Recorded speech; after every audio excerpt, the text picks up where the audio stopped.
Coucou les enfants, bonjour les amis. Comme j'ai dit hier, cette semaine, ce sera une semaine spéciale pour les enfants. Donc tout de suite, je laisse à Yolène et à Sean de commencer l'histoire afin que nous puissions tous tirer des leçons ensemble. Bonjour les amis. Aujourd'hui, on va écouter une nouvelle histoire. Bonjour, ici Tati Marie pour vous raconter une belle histoire. C'est l'histoire de David et de Goliath. Une voix claironnante résonne dans toute la vallée. C'est moi, Goliath, le plus terrible des guerriers philistins.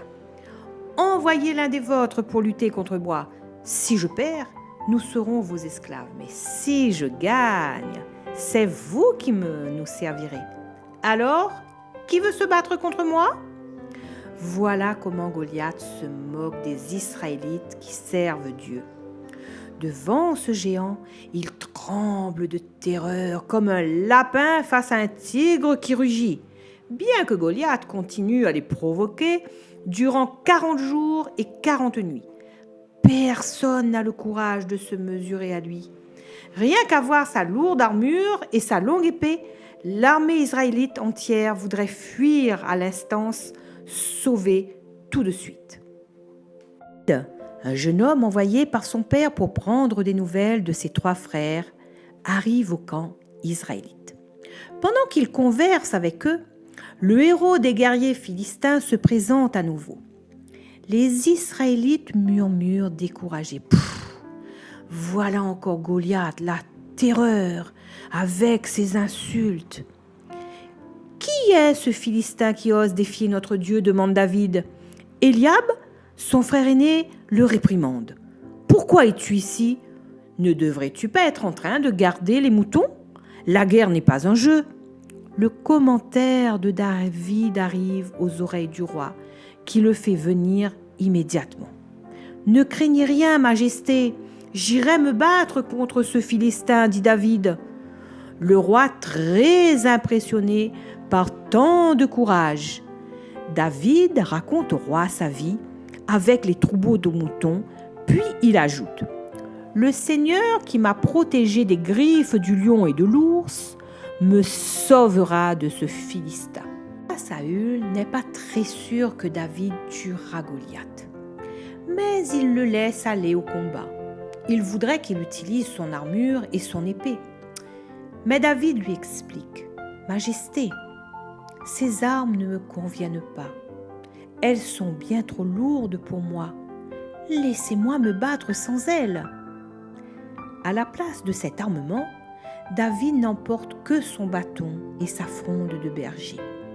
Ensuite, il ramasse 5 petites pierres lisses et s'avance à la rencontre du géant. Goliath s'attend à ce qu'on lui envoie l'homme le plus fort de l'armée israélite. Or, il voit venir à lui un adolescent. Il croit que David se moque de lui et s'exclame « Suis-je un chiot pour que tu viennes me donner des coups de bâton ? Approche donc, je vais te réduire en bouillie pour appâter les oiseaux et les animaux sauvages. » Mais David n'a pas peur du géant. Malgré ses menaces, il l'affronte courageusement en disant « Tu viens contre moi avec ton épée et ta lance, mais moi, je viens contre toi au nom de Dieu Tout-Puissant. Aujourd'hui, le Seigneur t'a livré entre mes mains et me donne la victoire sur toi. Et tout le monde saura que Dieu est avec mon peuple. » La voix de David résonne dans tout le campement israélite. Sur son visage brille déjà la joie de la victoire. Tous pensent que David va mourir. C'est alors que Goliath, furieux, ôte son casque. David court vers lui, place une pierre dans sa fronde et le vise. La pierre part et frappe le géant en plein front. « Aïe !» hurle-t-il en se tenant la tête. Les 2 armées observent la scène en retenant leur respiration. Goliath vacille un moment, puis tombe la tête en avant, quel moment inoubliable! David brandit l'énorme épée de Goliath. La tête de celui-ci, qui était auparavant un audacieux guerrier, sans peur, a été coupée sans une aide. Loué soit le Dieu d'Israël! Hurrah pour le jeune David! Crie triomphalement toute l'armée israélite. Quand les Philistins voient leur chef Goliath tomber sans défense, vaincu, ils prennent peur et se sauvent. Les Israélites, qui ont repris courage, poursuivent les Philistins en poussant des cris tout le long du chemin. Finalement, Dieu a obtenu la victoire. David emmène la tête de Goliath à Jérusalem et hérite de son armure. Les amis, il faut avoir toujours dans notre cœur Jésus. Grâce à Jésus, David a gagné contre Goliath. Laissez Jésus combattre à notre place. Comme Yolène et Sean ont déjà dit, c'est David qui a gagné face à ce grand Goliath parce que David a laissé Dieu combattre à sa place. Il n'a pas voulu prendre l'épée ni l'armure du roi Saül, mais il est parti avec foi pour dire à Goliath que c'est son Dieu qui va le combattre et il va avoir cette victoire parce qu'il va laisser Dieu combattre à sa place.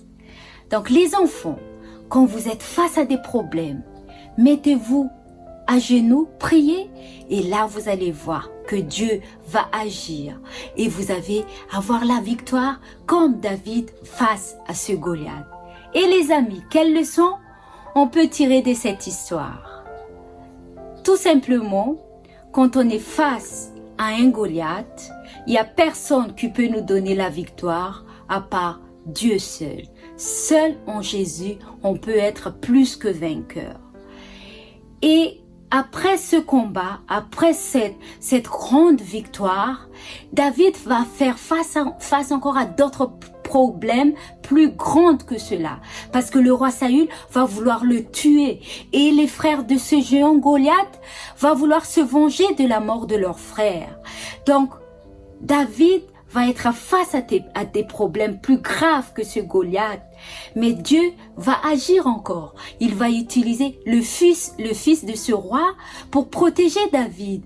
Et Dieu va intervenir dans chaque petit détail de la vie de David pour qu'il puisse devenir ce grand roi comme on le connaît déjà.